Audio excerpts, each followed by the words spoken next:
असांजो जेको प्रोजेक्ट आहे हिते पुठियां लिखियलु हूंदो SPHS। हे असांजो प्रोजेक्ट आहे जेको असां इम्प्लीमेंट था कयूं हिन डिस्ट्रिक्ट वाटर सर्वे में।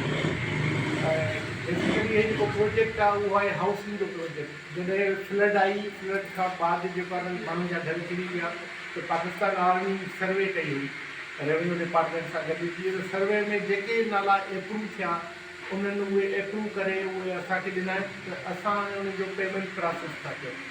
त हर घर खे 3 लख रुपया उन्हनि जेके न वर्ल्ड बैंक जी फंडिंग सां जेको आहे न हर माण्हूअ जी पर्सनल अकाउंट में वेंदा।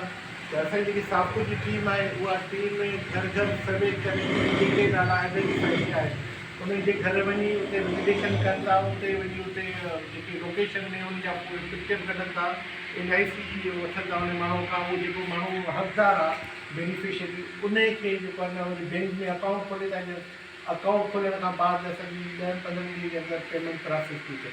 असांजी जेकी पेमेंट आहे उहा 3 क़िस्तनि में थी अचे। हिकु पहिरीं क़िस्त थी अचे जॾहिं तव्हां जेको आहे न उहो फाउंडेशन ताईं पहिरीं एडवांस ईंदी, उन खां बाद तव्हां फाउंडेशन ताईं ठाहींदव त वरी ॿी क़िस्त ईंदी, पोइ मथे किथे ताईं खणी वेंदव त वरी 3 क़िस्त ईंदी। 3 इंस्टॉलमेंट में ईंदो। ऐं असांजी टीम जेकी आहे तव्हां सभिनी सां जेके बेनिफिशरी उन्हनि सां MOU साइन कंदा, लिखित में उन्हनि सां हिकिड़ो मुआइदो थींदो त जेके पैसा आया आहिनि उहे सिर्फ़ु तव्हां घरनि ते ई लॻाईंदो। इहे पैसा ॿियनि कान्हे, छाकाणि त हिन साल क्लाइमेट चेंज आहे। हिन साल चवंदा त अञा वधीक बरसाति ईंदी। ऐं असांजो जेको वन रूम शेल्टर आहे, जेको स्ट्रक्चर ठहियलु आहे, त जेकॾहिं अहिड़े क़िस्म जी बरसाति हाणे अची वई त जेको असांजो रूम ठहियलु हूंदो त उहो जेको आहे न किरंदो हिन बरसाति में। ऐं असांजी जेकी टीम जेके इंजीनियर्स आहिनि उहे तव्हांखे सपोर्ट कंदा। पैसा तव्हांजे अकाउंट में ईंदा, कमु तव्हां ई स्टार्ट कंदो, तव्हांजो लेबर हूंदो।